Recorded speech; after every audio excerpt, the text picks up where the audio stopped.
बिस्मिल्लाहिर्रहमानिर्रहीम। अस्सलामुअलैकुम नाजरीन। दी ग्रेट सल्जूक की एपिसोड 30 के इख्तिताम पर आपने देखा था कि संजार का साथी अयास महल के बाहर खड़े सिपाहियों को अपनी तरफ मुतवज्जे करवाने में कामयाब हो जाता है और इसी का फ़ायदा उठाकर संजार फौरी तौर पर महल में दाखिल होने के लिए चल पड़ता है। उधर दूसरी तरफ अयास और सिपाहियों में हाथापाई शुरू हो जाती है, लेकिन कुछ देर की हाथापाई के बाद अयास दोनों को बेहोश कर वहां ज़मीन पर लेटाकर फरार हो जाता है। उधर संजार भी महल में दाखिल होने लगता है। तो नाजरीन, एपिसोड 31 के आगाज़ में आप देखेंगे कि दूसरी जानिब योर्गोस खैमे में बैठा हुआ होता है और इसी दौरान योर्गोस का साथी पूछता है कि तुम्हें क्या वाकई यकीन है कि कातिल वही है। इस पर योर्गोस कहता है कि इसके घोड़े के सिम के निशान मेरे भाई के मक्तल में पाए जाने वाले घोड़ों के सिम के निशान के जैसे हैं। इसके आने जाने का कुछ पता नहीं, वो मुसीबतें खड़ी करने वाला शख्स है। वो संजार नामी शख्स कोई ख़ास जानबाज है। इसी दौरान योर्गोस का दूसरा साथी आकर बताता है कि मुझे संजार का खैमा मिल गया है। वो अपनी माँ के साथ रहता है मगर वो अभी तक यहाँ पर नहीं आया। इस पर योर्गोस का साथी कहता है अब हम क्या करेंगे, हम बड़ी मुश्किल से आज रात यहाँ रुक पाए हैं, हमें सुबह यहाँ से जाना होगा हर सूरत में, हम यहाँ ज़्यादा देर क़याम नहीं कर सकते। इस पर योर्गोस कहता है अब चूंकि वो नहीं आ रहा तो फिर इसको यहाँ लाने का तरीका मुझे मालूम है। ये कहकर योर्गोस उठकर खैमे से बाहर जाने लगता है।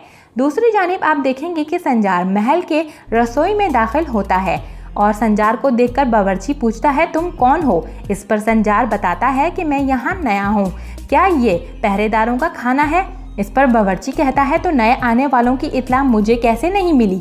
इसी दौरान संजार बावर्ची को बेहोश करने के लिए दवा कपड़े पर लगा रहा होता है और साथ ही कहता है अभी इत्ला मिल जाएगी। ये कहकर संजार फौरी तौर पर बावर्ची को बेहोश कर देता है और इसका लिबास तब्दील करके भेस बदल लेता है। इसके बाद तमाम पहरेदारों के खाने में बेहोशी की दवा मिलाकर खाना पहरेदारों के लिए ले जाता है। संजार को देखकर पहरेदार कहते हैं कि कहाँ रह गए थे तुम, हम भूख से मरने ही वाले थे। ये कहकर पहरेदार अपना खाना ले लेते हैं। इसी दौरान एक पहरेदार संजार को देखकर कहता है मैंने तुम्हें पहले कभी नहीं देखा, यासीन कहाँ है। इस पर संजार कहता है वो कुछ बीमार था तो मैं नया बावर्ची हूँ, आफियत के साथ खाइए।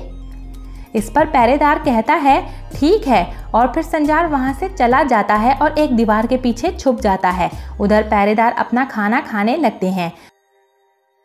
दूसरी जानिब आप देखेंगे कि सल्जोक महल में तारकेन खातून अपनी बेटी को वसीयत दिखाती है और तारकेन खातून की बेटी वसीयत पढ़कर इस वसीयत का मतलब पूछने लगती है कि इस वसीयत का मतलब तो यही है कि सल्तनत के खिलाफ बगावत, हमें माँ जी को इस बारे में बताना चाहिए। इस पर तारकेन खातून अपनी बेटी से कहती है एलचन ने सफरिये सुल्तान को भी अपने जाल में ऐसा उतारा है कि वो हमारी बात का यकीन नहीं करेंगी।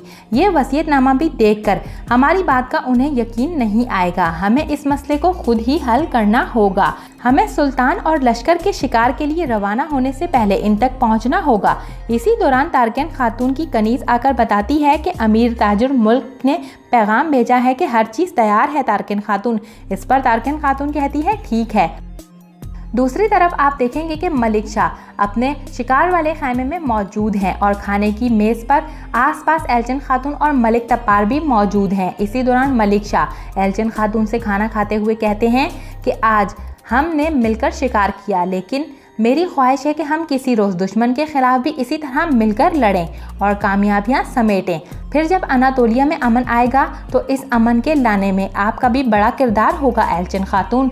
इस पर एलचन खातून कहती है ये तो आपकी मेहरबानी है सुल्तान, जबकि आप भी जानते हैं कि मेरा मकसद यही है। अल्लाह हमें जल्द अच्छे दिन देखना नसीब फरमाए।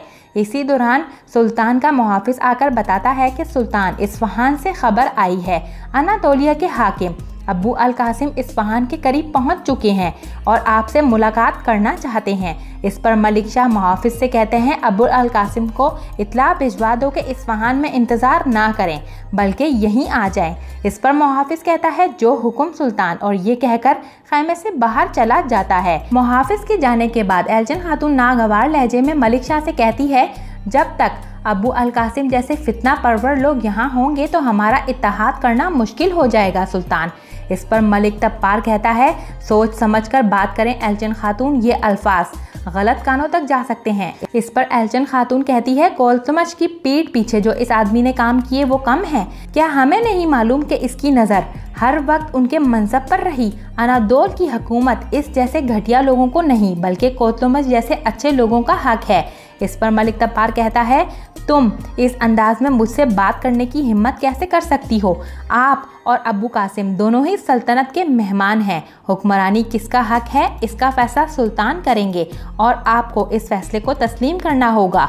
सुल्तान दोनों की बहस को देखकर अपने बेटे मलिक तब्बार को इशारा करते हैं कि खामोश हो जाओ और फिर एल्चिन खातून से कहते हैं कि हम इस दस्तरखान पर इत्तेहाद और खैर की उम्मीद के साथ बैठे हैं, लेकिन अगर यहाँ मेरे मेहमानों के बारे में ऐसी बात की गई या मेरे फैसलों पर फैसले सुनाए गए तो फिर हमारा इंसाफ आपके लिए अच्छा साबित नहीं होगा एल्चिन खातून। ये कहकर मलिक शाह फिर से खाना खाने लगते हैं। दूसरी तरफ संजार पहरेदारों के बेहोश होने के इंतजार में खड़ा होता है। काफी वक्त गुजरने के बाद भी पहरेदार नहीं सोते तो संजार कहता है, सुबह होने वाली है, अब सो जाओ। उधर दूसरी तरफ रात के वक्त योरगोस खंजर लेके बाशूला के खैमे को एक तरफ से चीरकर इस खैमे में दाखिल हो जाता है जहां पर बाशूला गहरी नींद में सो रही होती है। उधर एक जानिब आप देखेंगे कि महल में पहरेदार खड़े खड़े अचानक से सोने लगते हैं तो संजार फौरी तौर पर मौका देकर इनकी तरफ बढ़ता है। एक तरफ दिखाया जाता है कि तारकेन खातून अपनी बेटी के हमरा बगी में मलिक शाह की तरफ जा रही होती हैं।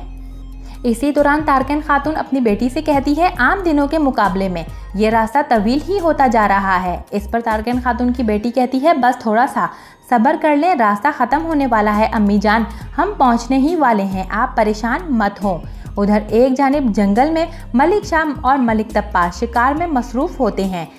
दूसरी तरफ आप देखेंगे कि शर्मजार के महल में सिपाही रसोई में आता है और बावर्ची यासीन को आवाज़ देता है, लेकिन इसी दौरान सिपाही की नज़र यासीन पर पड़ती है जो बेहोश ज़मीन पर पड़ा हुआ होता है और उसे देखकर फौरी तौर पर सिपाही रसोई से बाहर चला जाता है। एक तरफ तारखान खातून वसीयत हाथ में लिए मलिक शाह के पास पहुंचने में जल्दी में होती है कि इसी दौरान सिपाही से कहती है कि जल्दी करो, तेज़ चलाओ। इस पर सिपाही बग्घी तेज़ी से चलाने लगता है। उधर एक तरफ जंगल में मलिक शाह और मलिक तब्बार दोनों ही हिरन के शिकार के लिए घात लगा रहे होते हैं।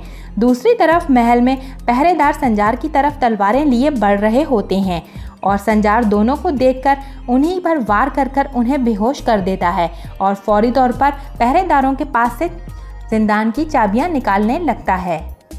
और यहाँ पर होता है सीन चेंज। दूसरी तरफ दिखाया जाता है एक तरफ बग्घी तेजी से चलाई जाने की वजह से जंगल में उलट जाती है। उधर दूसरी तरफ मलिक शाह हिरन का शिकार करने ही वाले होते हैं कि पीछे से एल्चिन खातून भी तीर से निशाना लेने लगती है और मलिक तब्बार उसे देख लेता है। उधर दूसरी तरफ तारकेन खातून और इनकी बेटी बग्घी उलटने की वजह से ज़मीन पर बेहोश पड़े हुए होते हैं और इसी दौरान तेज़ हवा चलने की वजह से तारकेन खातून के हाथ में मौजूद वो वसीयत हवा के ज़ोर से उड़ जाती है। तो यहाँ पर सीन चेंज हो जाता है।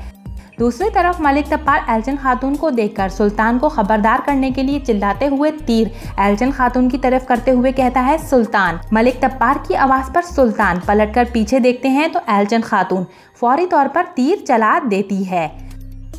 दूसरे सीन में संजार महल में जिंदान का ताला खोल रहा होता है कि कोई आकर पीछे से संजार की गर्दन पर अपना खर्जन रख देता है और संजार मुड़कर इसकी जानिब देखता है तो वो तोरना खातून होती है और संजार और तोरना दोनों ही एक दूसरे को देखकर हैरान रह जाते हैं। और यहाँ पर हो जाता है इस एपिसोड का इख्तिताम। नेक्स्ट एपिसोड के लिए आप हमारे चैनल को सब्सक्राइब कर लें। इसके अलावा वीडियो को लाइक करके अपने दोस्तों के साथ ज़रूर से शेयर कर दें। Thanks for watching and keep supporting us.